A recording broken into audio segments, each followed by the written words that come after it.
crazy. I'm sad. I gotta make my point.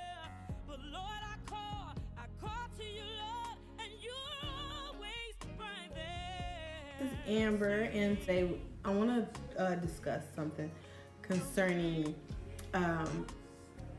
what aloneness is and what is loneliness, and what loneliness does in relationships. My name is Amber, and today I want to talk to you about the difference between aloneness and loneliness, and also share my testimony about both of them. The difference between aloneness and loneliness.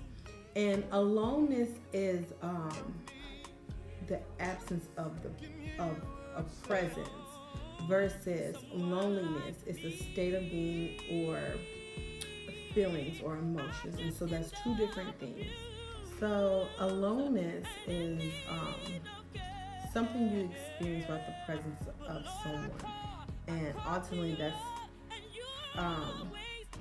the lack thereof of the presence of the Lord in your life or not. And the feeling of loneliness is where the reactions or interactions that you have with people on a day-to-day basis. It could come from friendships. It can come from relationships with a guy or a girl, and things that with your job. But I do want to state something, that you can be with somebody and you can have friends and you can still feel lonely. And so, me personally, I had gotten aloneness and loneliness mixed up in my life to where the point where before I gave my life to Christ, I was alone. Like I didn't have no guidance or no teaching on how to bring myself to the Lord. But when I gave my life to the Lord, right after that, I tried to feel the part of my life that the Lord had took me away from, and try to fill it with other people in my life, which was a void. And that void only God could fill for me.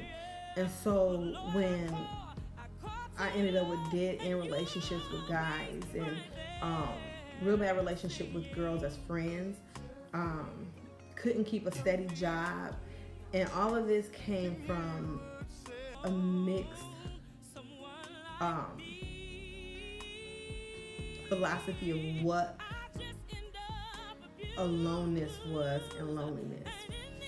So as I grew older, I thought that loneliness, like if you single, that's when you're lonely. So I always would have a relationship with people, whether it be a boyfriend or whether it be just regular friends on the street, and I still feel something missing.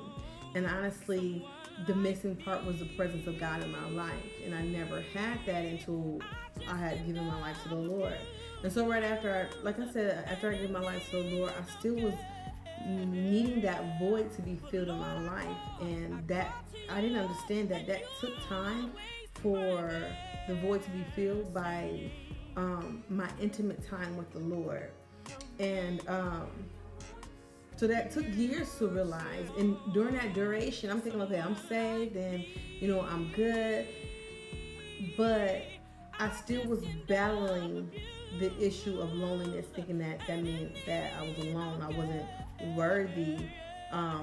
If I wasn't with somebody, that means that I wasn't worthy. I wasn't something that somebody would want to cherish. And it all goes back to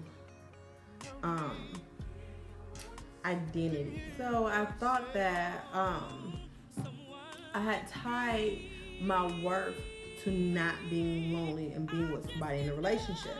And when I realized that every relationship had failed, that meant I felt like I was worthless. And so I'm learning how to be alone with God and know my worth, and still be amongst other people and still know my worth, because your worth isn't by the people who are around you. Your worth is what God has said you are and what God has called you. And He said that you are to die for. And he called you the apple of his eye. And that is what astounded me. Because even in my flaws, in my imperfections, he said that I was worth going to the cross for and shedding his blood for me. And so that alone drove me to the feet of him.